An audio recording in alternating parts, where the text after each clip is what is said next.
All right, thanks, Tara. All right, hopefully everyone can see my screen here. So I have a short technical presentation that I'll go through. I will say it's not going to be as technical as the last few have, but it seems like it's a valuable topic to provide an update to the group on. And then I've got some a closing slide to go through as well before we break for today. So first of all, this information is some that some of you may have seen through presentations to the OMSC Modeling Program Committee or the MPC. But again, I think it's some information that's really, really valuable to share just so that everyone's kind of aware of all the different moving pieces. We've certainly heard a lot about the different facets and aspects of greenhouse gas considerations and how we incorporate it into our planning tools and analysis today. And of course, there's even more places where it's touching us and affecting us, and that we need to incorporate into other aspects of planning.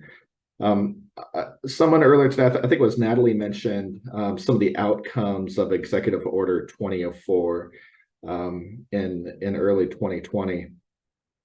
And one of those outcomes was really triggering this climate-friendly equitable communities rulemaking process, or the CFEC. And so this is kind of that rulemaking process that DLCD led, which I'll say a key milestone was hit last year with the adoption of those rules, but it's certainly ongoing as well. And so I wanted to touch on a variety of things related to the rulemaking process, things that are going on now, or things that will be coming down the pipe related to those. And so that'll be affecting many of the attendees here in different ways, as we're either conducting analysis or supporting transportation planning projects in the coming future in Oregon. So I just have a few slides I'll be going through. The first one, I'm going to talk about a few of those different areas that are where there's endeavors that are currently underway or will be coming up. And then I have a couple slides touching on one of those specific ones that I've been involved with, which is some of the modeling and analysis guides update, working along with ODOT. So first of all, I mentioned the ongoing rulemaking. While there was the key milestone hit last year with setting some of that policy and getting those rules updated, there is continuous work on that. As we're getting into more of the implementation phase now, there's many ongoing discussions and continued clarifications and some proposed updates to rules as well. And so, to keep in tune with that, there is, I don't have it linked here, but there is a great web resource available related to the climate-friendly equitable communities rulemaking, and specifically then if you there's opportunities to link to some of the current rulemaking, the agenda packets, and if you want to get into the details with those and some of the ongoing work there. So one of the outcomes of the rulemaking process then is that local agencies within metropolitan areas need to work on identifying climate-friendly areas, or CFAs.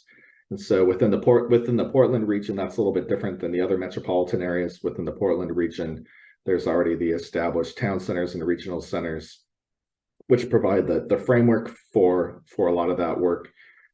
Different areas of the state, though, there's some additional requirements that they're going through, and DLCD is working with local agencies to support the communities within those metropolitan areas in identifying and planning for these climate-friendly areas.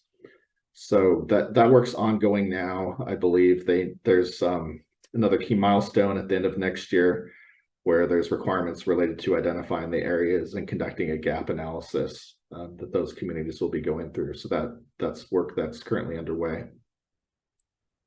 The third bullet on here, ODOT is, there's a couple related efforts that ODOT is working on in order to help practitioners deploy some of the new rules in the OAR.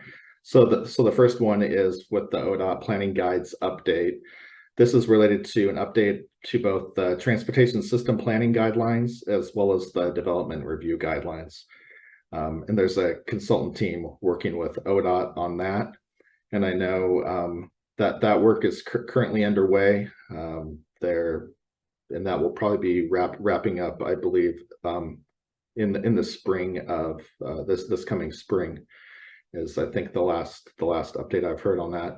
So the goal there is to provide planning level guidance so that as communities are updating their transportation system plans or going through development review process, they have some guidance that they can follow.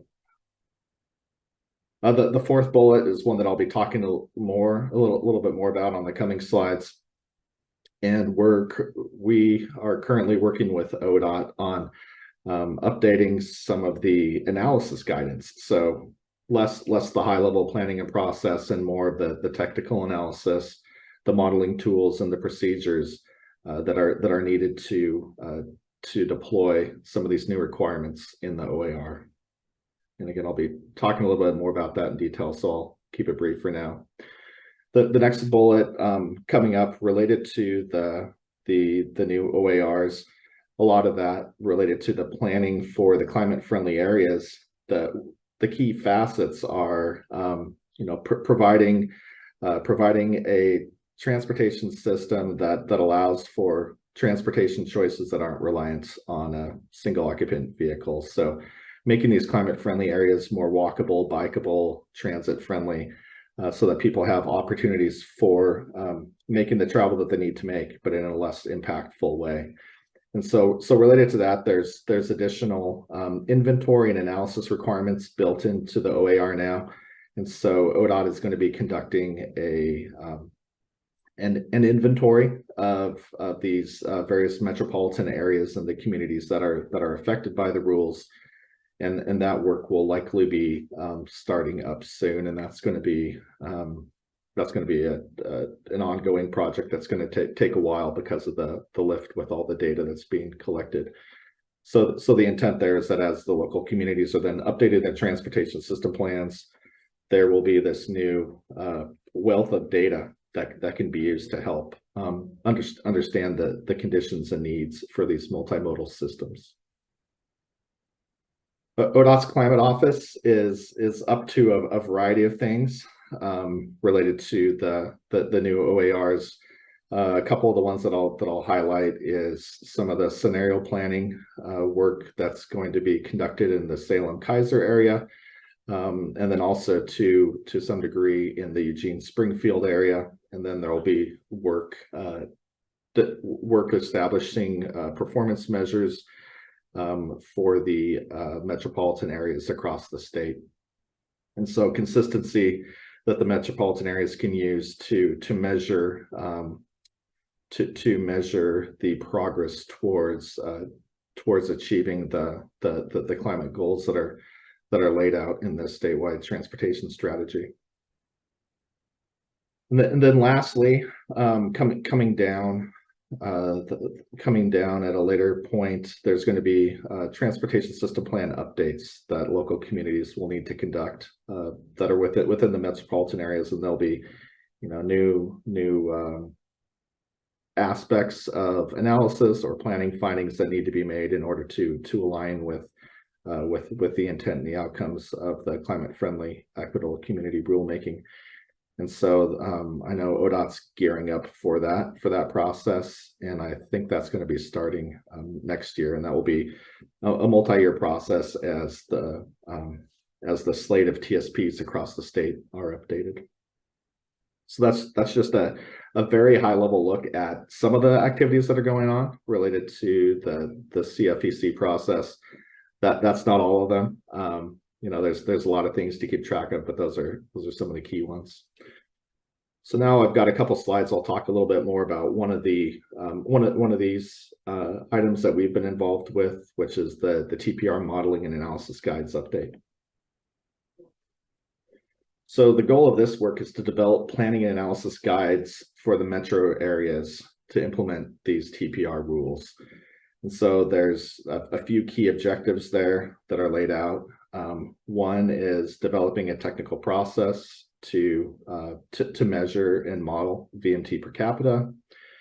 One is to implement the climate-friendly areas assumptions into our travel demand models so that we can better represent those, as well as the measure the impacts of those.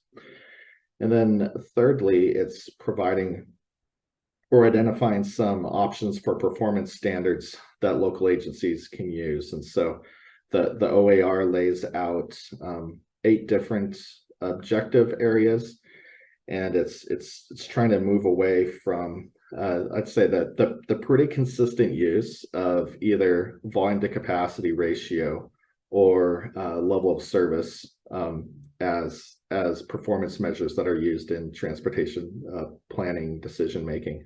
And so the 8 objective areas then will provide local agencies with some other areas and some other options to implement different types of performance standards.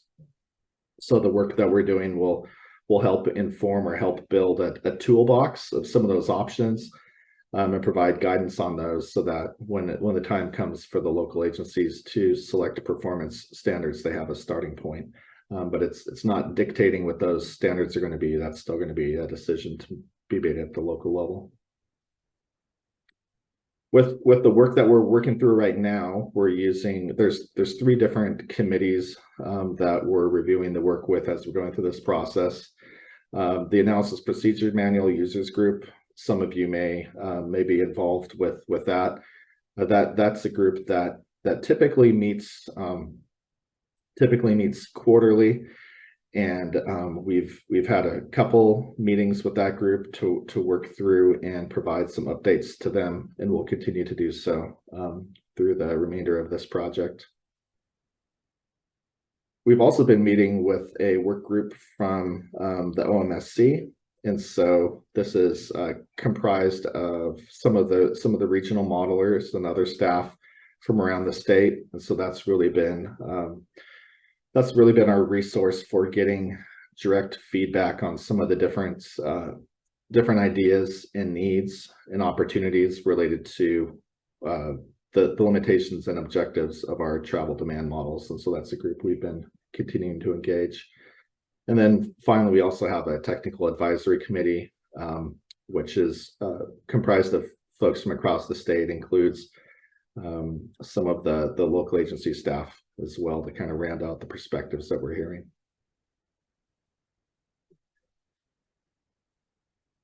And then on this slide, just kind of a high level overview of the process that we're currently going through and where we're at now.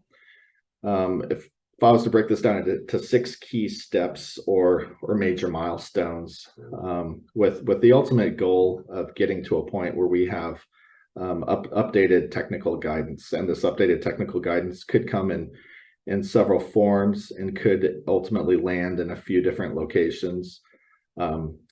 ODOT has a variety of documents. There's the Analysis Procedures Manual, there's a Modeling Applications Guide, there's the NPM LUC, which for the life of me I can never remember what that acronym stands for, but it provides additional guidance on modeling land use changes.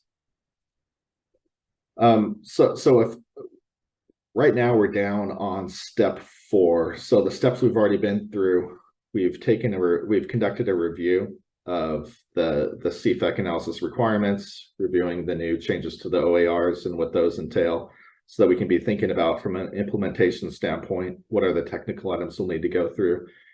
We've reviewed the travel demand models, conducted interviews with regional modeling staff, and then also engaged them through the OMSC working group.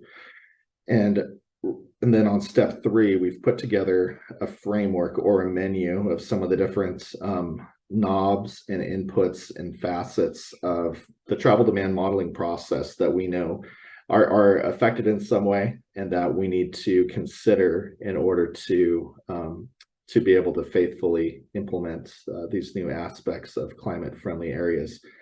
And so that includes things like how do you consider or how do you measure or estimate land use changes within an urban area, thinking about things like population control totals, what are the demographics of those new households, what are aspects of the roadway network that you need to consider.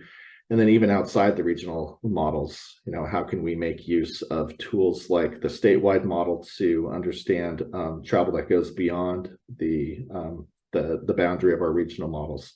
So there's a lot of different components there. So right now the process there, the step that we're at is on the step 4, where we have that menu of all these different things that we've heard, and now we're starting to develop some draft procedures, and we're very early in that process. And then we're going to be conducting a couple case studies to test these out and to see how they're going to work, and then we'll be reviewing those draft procedures with the committee and landing on what those draft procedures are going to look like. And then ultimately, next year in the spring, we're going to take those draft procedures that have been developed through the series of technical memoranda and implement them into the planning guides. So this work should be wrapped up in the spring. One of the key milestones is by the end of this calendar year, having those draft procedures generally figured out, because we want to be sure that we have guidance in place as communities move towards updating their transportation system plans.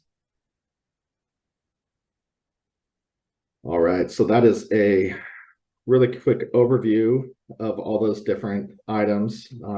Probably have a few minutes for questions before I jump to our wrap-up slide. Yeah, Garth, if I could chime in, I just wanted to underscore, I think the CFA analysis is really just raising the bar on how in our models we're accounting for big changes in land use. So as the CFA or really anywhere in our model area where they would like, okay, we want to put some more multifamily and some more density here. We know that what comes with that is a change in demographics and household size and age mix and number of kids. And so we haven't really been accurately representing that in sort of our like business as usual. But so we're trying to get better about getting all those factors in, because we know all those things, really are influential in the VMT ultimately. So really appreciate the work that you and the team are doing and working with the Oregon Modeling Steering Committee to help us bring those better practices to our travel demand models. Yeah, and also note that thanks Eric and Tara for dropping a couple of links in the chat. So there's some resources there if folks haven't seen that. Any other questions before we jump to the closing slide and go to the order? I might just underscore, I should say, that multimodal data inventory. So that is another contract that ODOT's got out, and right now everybody wants a lot from it. But I think we have some gaps in our inventory to support these rules, particularly in the non-state system, right? We collect data for the ODOT-owned system, but less so on the other systems. And so it's building a sort of a framework to do that in a consistent way and really to start filling that out. And I think one of the most, the top objectives is to help us with the bike and pedestrians. So there's this technique in the analysis procedures manual called the level of traffic stress, and trying to feed the data so that communities will be able to look at their networks and sort of color code them as to it's a 1 to 5 scale. Would you take your kids on it? That's level 1 up to 5. And so we're trying to get the data that would feed that both at along a segment and then at the intersections in particular, because we know that you can be great, running along and then hit a really challenging intersection to get across by walking or biking. So that should come along, and we'll see how far we can get with the actual data collection. Certainly the transportation system plans themselves will be the maintainers of that. So we're going to try to bootstrap a little bit at the beginning and then have that continued maintained and updated through as the TSPs happen across the state.